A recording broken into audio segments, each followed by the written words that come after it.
I'd say the most fundamental, pressing, existential, ontological problem, as you said, the Muslims face today is that we are living within someone else's philosophy, living our lives through a lens which is not ours, that doesn't suit our professed beliefs about the real nature of the world, i.e. those which are bestowed upon us by revelation, which we purport to believe in. And that philosophy, that borrowed philosophy that we're not even aware of, in fact comes between us even being able to be fully sincere in our claim to belief, because it skews the objects of belief as we understand them, in the sense that it skews our understanding of them to such a degree that we don't even know what it is that we purport to believe. And so we are living through borrowed philosophies, and we're not living through a worldview which is authentically informed by revelation, as was previously the case across the Muslim world. And it's very much akin to someone who was hit very, very hard on the head, and he woke up and he couldn't quite remember who he was or what happened, but there were things that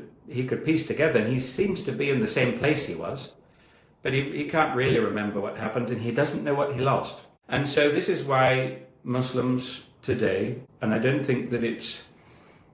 exaggeration or bombast, I think it's a very, very sober fact that the extraordinary prediction, the extraordinary prophecy, I should say, of the Prophet ﷺ, that we would become, our enemies would overwhelm us, not from paucity of numbers, and we would become like the foam on the torrent, completely insubstantial. And